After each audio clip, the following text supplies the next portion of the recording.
दोस्तों, middle east में बढ़ते तनाव के बीच भारत के लिए एक बड़ी राहत वाली खबर सामने आई है। हाल ही में खबर आई है कि ईरान ने भारतीय जहाज़ों को स्ट्रेट ऑफ हॉर्मुज़ से सुरक्षित गुजरने की अनुमति दे दी है। ये फैसला ऐसे समय में आया है जब मिडिल ईस्ट में तनाव लगातार बढ़ रहा है और दुनिया भर में तेल की सप्लाई को लेकर चिंता बढ़ गई है। दरअसल स्ट्रेट ऑफ हॉर्मुज़ दुनिया के सबसे महत्वपूर्ण समुद्री रास्तों में से एक है। ये एक छोटा सा समुद्री रास्ता है, लेकिन इसके जरिए दुनिया का बहुत बड़ा हिस्सा तेल का व्यापार होता है।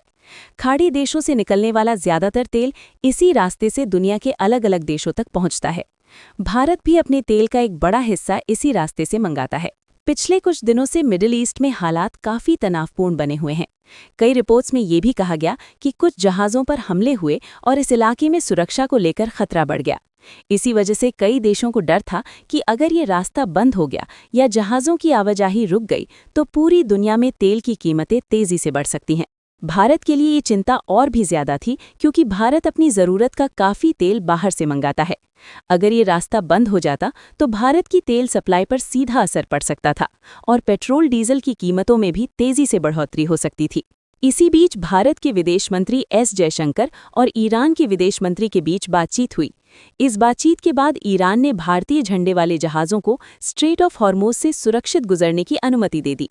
ये खबर सामने आने के बाद भारत के लिए बड़ी राहत मानी जा रही है। इस फैसले का सबसे बड़ा फायदा ये है कि भारत की तेल सप्लाई फिलहाल सामान्य रह सकती है। अगर जहाज़ों को सुरक्षित रास्ता मिलता रहेगा तो भारत को तेल लाने में ज्यादा परेशानी नहीं होगी। इससे देश में पेट्रोल और डीजल की कीमतों पर भी तुरंत बड़ा असर पड़ने की संभावना कम हो जाती है। हालांकि विशेषज्ञों का कहना है कि मिडिल ईस्ट की स्थिति अभी भी काफी संवेदनशील बनी हुई है। अगर आने वाले समय में तनाव और बढ़ता है तो इसका असर फिर से दुनिया की तेल सप्लाई पर पड़ सकता है। इसलिए दुनिया भर की नज़रें इस समय मिडिल ईस्ट की स्थिति पर टिकी हुई हैं। भारत सरकार भी लगातार स्थिति पर नज़र बनाए हुए है और ज़रूरत पड़ने पर दूसरे विकल्पों पर भी विचार किया जा सकता है, ताकि देश में तेल की सप्लाई प्रभावित न हो।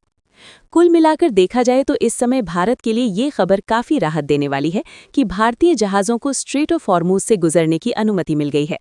लेकिन आने वाले समय में मिडिल ईस्ट की स्थिति किस दिशा में जाती है, ये देखना काफी महत्वपूर्ण होगा। दोस्तों, इस खबर पर आपका क्या कहना है? क्या आपको लगता है कि मिडिल ईस्ट का ये तनाव आगे चलकर पूरी दुनिया की अर्थव्यवस्था को प्रभावित कर सकता है? अपनी राय कमेंट में जरूर बताइए। ऐसी ही लेटेस्ट और महत्वपूर्ण खबरों के लिए चैनल को लाइक, शेयर और सब्सक्राइब करना बिल्कुल न भूलें।